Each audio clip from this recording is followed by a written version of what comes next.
Baik. Assalamualaikum warahmatullahi wabarakatuh. Waalaikumsalam warahmatullahi wabarakatuh. Alhamdulillah wa syukurillah. Salatu wassalamu ala ba'du. Pertama-tama mari kita banyak puji syukur Allah Subhanahu wa taala yang mana memberikan rahmat serta hidayahnya pada kita supaya kita diberikan nikmat iman dan Islam dan kesehatan. Yang kedua, salawat serta salam tak lupa sama-sama kita sampaikan pada baginda kita Nabi Muhammad SAW yang kelak mudah-mudahan kita diberikan syafaat di akhir kelak. Amin amin robbal alamin. Bapak Ibu yang saya hormati, izinkan saya sebagai moderator pada kesempatan siang hari ini yang mudah-mudahan suara saya tidak terlalu kecil, tapi saya usahakan ini sudah terlalu dekat sekali Pak dengan mikrofon saya di laptop.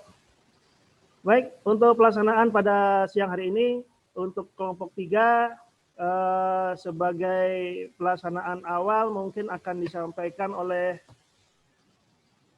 Pak Maskur, kemudian saya sendiri Pak Saroni, kemudian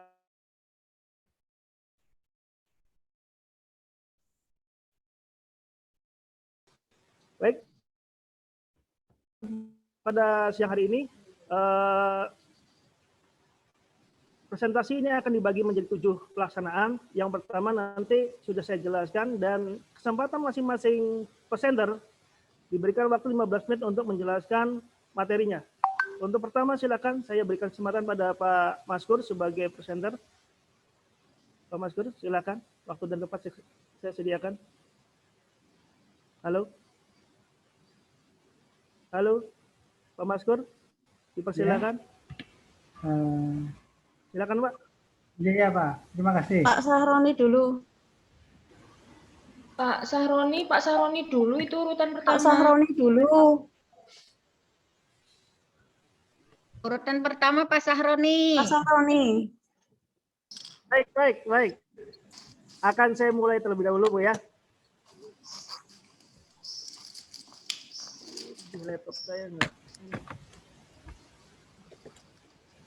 Siapa dulu? Bentar Bu, saya cari bahannya dulu Bu. Pasaran dulu. Mana bahan?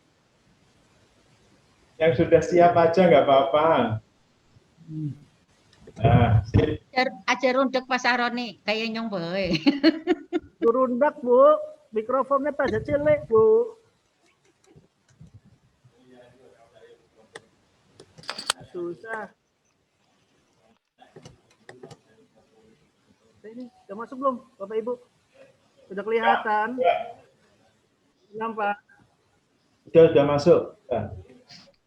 Itu kita lanjut aja ke session penjabaran atau pemaparan seminar ini. Yang pertama, saya mohon untuk diberikan waktu dan kesempatan sebagai presenter pada siang hari ini. Bapak Ibu yang saya hormati, Assalamualaikum warahmatullahi wabarakatuh. Sebagai moderator sekaligus awal Pak Ibu, ya mohon maaf. Ini jika nanti suara saya tidak terdengar, jadi mohon dimaklumkan karena mungkin trouble-itas pada perangkat saya. Baik Bapak Ibu, seminar proposal yang saya ajukan untuk usulan tesis berjudul terkait dengan manajemen teaching factory keahlian kria kreatif, batik, dan tekstil di SMK Adiwarna Kabupaten Tegal. Ya. Latar belakang yang saya ambil yaitu pengembangan sekolah menengah kejuruan SMK pada saat ini berorientasi pada pasar tenaga kerja lokal atau kepada pasar tenaga kerja ASEAN. Yang mana untuk menyambut masyarakat ekonomi ASEAN yang kita kenal dengan MEA, di mana mempersiapkan para lulusan dengan membekali para siswa dengan karakter kewirausahaan melalui penerapan teaching factory di SMK ini merupakan wujud dari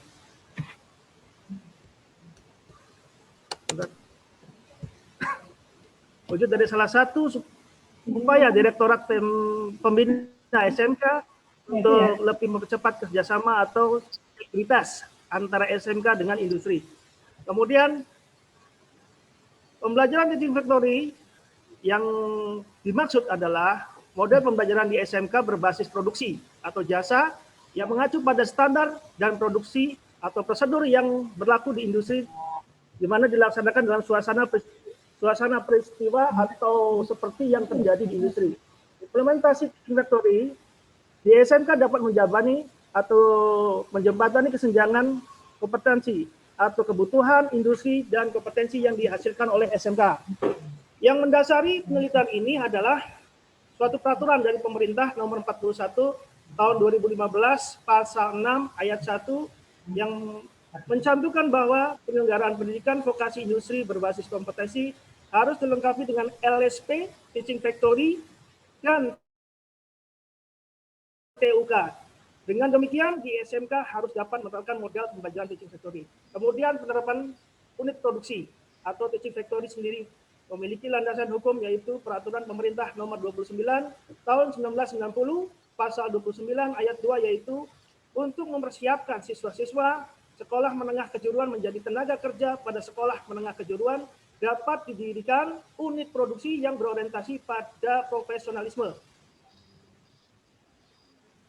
Fokus penelitian yang saya ambil ada 4 macam yang terkait dengan POAK. Yang pertama,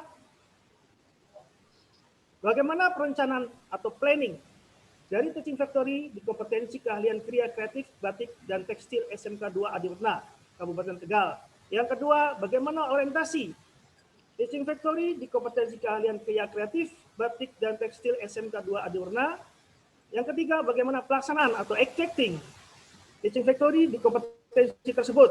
Dan keempat, bagaimana pengendalian atau controlling atau pengawasan terkait dengan Teaching Factory di keahlian kompetensi tersebut.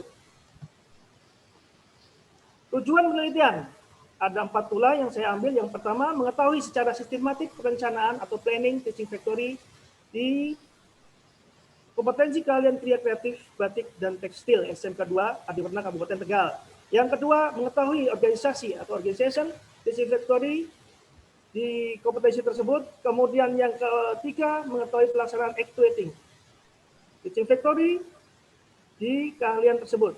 Kemudian yang keempat, mengetahui pengendalian atau controlling sekaligus pengawasan terhadap pelaksanaan Teaching Factory di keahlian tersebut. Metode atau metodologi yang saya ambil. Yang pertama, pendekatan dan jenis penelitian. Penelitian ini menggunakan pendekatan kualitatif, yaitu menggali data sebanyak mungkin dari objek yang diteliti, di mana peneliti ini bertujuan untuk memahami tentang fenomena yang dialami oleh peneliti secara kritik dan dengan cara deskripsi dalam bentuk kata-kata atau bahasa pada suatu konteks khusus yang alamiah, serta memanfaatkan berbagai metode ilmiah. Menurut Suyoto 2013, penelitian kualitatif menekankan bahwa kenyataan itu berdimensi jamak, interaktif, dan suatu pertukaran pengalaman sosial yang diinterpretasikan oleh individu-individu. Teknik pengumpulan data yang saya ambil yaitu menurut Sugiono dalam penelitian kualitatif, pengumpulan data dilakukan pada naturalisasi setting kondisi yang alamiah. Sumber data primer dan teknik pengumpulan data lebih banyak pada observasi, berperan serta yaitu antara lain wawancara, mendalam, dan dokumentasi. Kemudian terkait dengan teknik pengumpulan data penelitian ini dibagi menjadi 3 macam, yaitu observasi, wawancara, dan dokumentasi yang ketiga. Analisa atau teknik analisa data. Analisis data adalah proses mencari dan menyusun secara sistematik data yang diperoleh dari hasil wawancara, catatan lapangan, dan bahan-bahan lain sehingga dapat mudah dipahami dan semuanya dapat diinformasikan kepada orang lain. Pengecekan atau pengabsahan data. Dalam penelitian ini, kepercayaan, credibility, keterampilan, transferability, kemudian kebergantungan, dependability, dan kepastian, confirmability.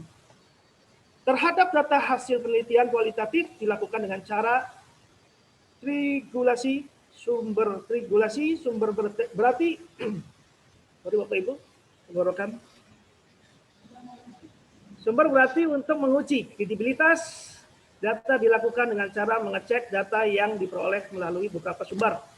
Kemudian teknik triangulasi. Teknik untuk menguji kredibilitas data dilakukan dengan cara mengecek data kepada sumber yang sama dengan teknik yang berbeda. Mungkin itu saja paparan dari saya sebagai narasumber. Mudah-mudahan ini menjadikan sebuah hal yang baik buat saya ke depannya. Mohon untuk kawan-kawan bisa memberikan kritik dan sarannya yang bisa membangun saya. Terima kasih. Assalamualaikum warahmatullahi wabarakatuh. Waalaikumsalam warahmatullahi wabarakatuh.